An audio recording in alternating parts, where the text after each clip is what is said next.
Girl, I couldn't believe it. Well, what did he say?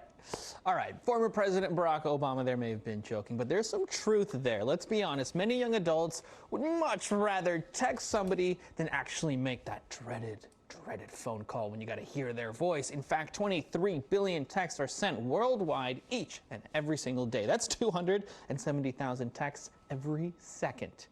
You get the point. We're texting, and we're texting a lot.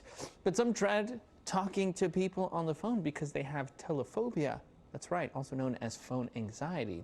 It's the fear of making or talking or taking phone calls. And it's more common than you actually think, especially amongst young adults. Some of the common causes are performance anxiety, depression, being extremely introverted, and or PTSD, post-traumatic stress disorder. I feel like I get on the phone and I get nervous, and then like I stumble and I'm talking too fast. I mean, I do this every day, but I can't make a phone call. It is very odd. All right, Mary Jane Kopp set up a consultancy called the Phone Lady to help people improve their phone communication skills. Welcome to the show. Thank you so much for being on. We appreciate it. Glad to be here with you, Nick. All right, I'm not nervous at all talking to you. Good. I'm glad. Just want to get that out of the way. Now, we mentioned some common causes, but how much does the generation gap with smartphones play a factor in all of this? Well, the generation gap plays a small role, but in reality, we started talking with our thumbs in the 1990s when the BlackBerry became the CrackBerry. And so all generations experience some phone fear, phone avoidance, phone phobia. Okay, so this is something that even adults are struggling with to a certain extent, depending on where you were born and how old you are when, the crackberries came out. Absolutely. Okay, that's good to know. Is this something that goes like across the board? Is it phone anxiety when talking to friends, with family, coworkers, making an important doctor's appointment, having to speak to a secretary? Does it not matter who you're talking to, or do we see more anxiety when talking to certain people? For some people, it's across the board. They are so used to, their comfort level is with either texting or email. So when they're put in a position of having to have a conversation without necessarily seeing the other person or having to think very quickly on their feet in terms of replying to a question, it can become a source of anxiety and stress.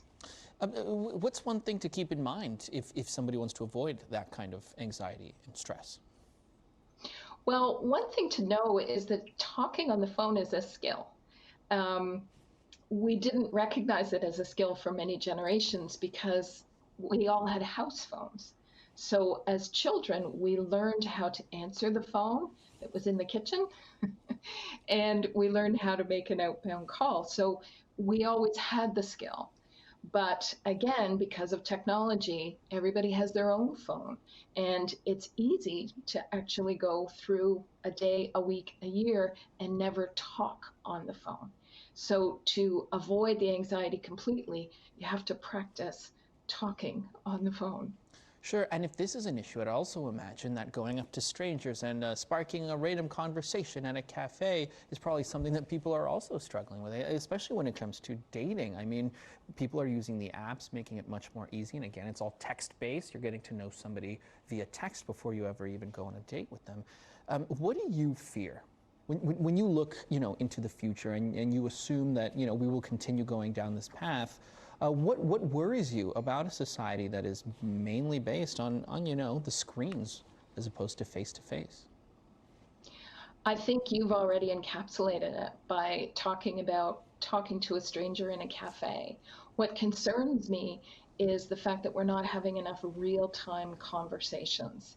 When we read words on a screen, we hear a tone of voice in our head. And often it creates miscommunication because we're not hearing the same voice the other person wrote that message in. At the beginning of a webinar, I will also say, how many of you have sent an email or a text that's been misinterpreted? And every hand always goes up. So we don't have that when we talk in real time. we have the opportunity to ask questions and really understand each other. Wow, that's really important, and something I think a lot of us don't even think about because we are so used to the text messages. Mary Jane Copps, thank you so much for coming on the show. This is all fascinating. We appreciate it. Thanks, Nick. I appreciate it.